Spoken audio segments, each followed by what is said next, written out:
So I think it's become pretty obvious to anyone who's paying close attention and being honest with himself that what you're seeing is not really a contest between Republicans and Democrats, the left and right.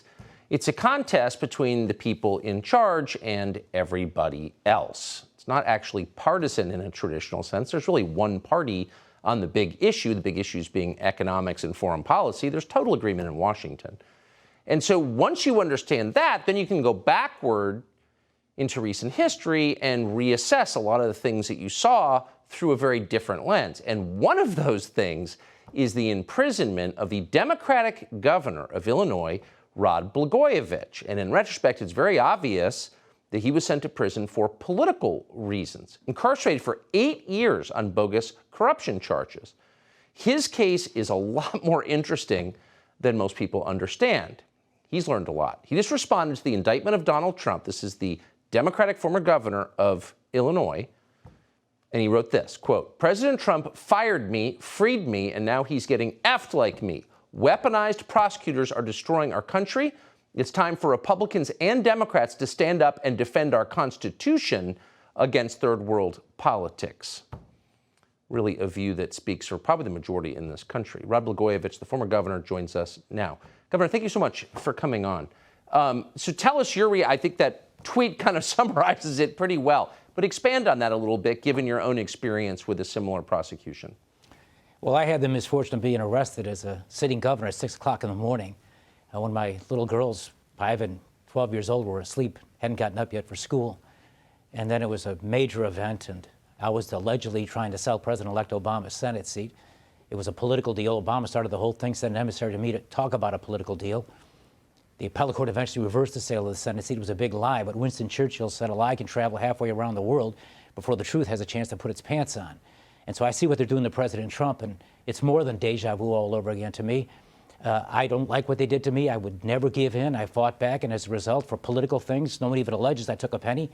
They gave me a 14-year sentence and put me in a higher security prison where no governor's been, where my home was a 6-foot by 8-foot prison cell, and I was in there with people who committed murder because they were trying to squeeze me. And they gave me this long sentence, I truly believe, to bury me and with it the truth, because it was a corrupt prosecution. They tried me twice, used an unlawful standard to get convictions at a second trial when they couldn't convict me on their fake charges the first trial.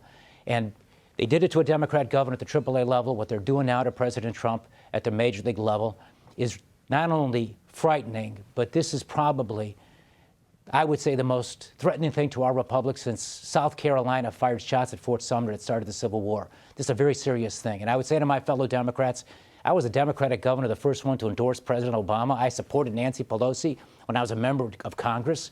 I would say to my fellow Democrats, put your country above your hatred for Trump and be against this weaponization of prosecutions by political people who have uncontrolled power and are going to destroy our freedoms.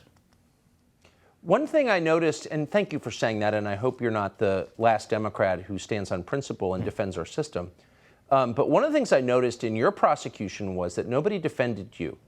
And once you're accused of a crime, very few people stand up or even bother to assess the actual evidence. I was one of them. I had no idea what had happened to you. It took me years to figure it out. I'm embarrassed by that. But I wonder if being accused alone isn't a kind of sentence for the person accused. It's awfully hard when they accuse you like that, and they did with me. I was Roger Stone before Roger Stone. They arrested me with SWAT teams around my house. I was a sitting governor. And they did it with a massive press conference, and they said they were, quote unquote, stopping a crime spree before it happened. Now, they played 1% of FBI tapes that they recorded, and to this day, they're still covering up the other 99% of the tapes. And in my life experience, and I know for a fact what's on those tapes, that the side that covers up the truth is the side that's lying. And the reason they won't play those tapes is because they're covering up what they did to me. It was a frame-up. It was no different from a dirty cop who plants a murder weapon in the glove compartment to frame an innocent man. And they did it to a governor, and they felt emboldened. It was a test case for them, and now they're doing it to an American president. And I love my country. It was some bad people in government that did it to me, and I cry for my country when I see what's happening now, that they would do something like this to an American president, irrespective of what party he or she is from. That's right. That's right. The side that is covering up evidence is the side that's lying.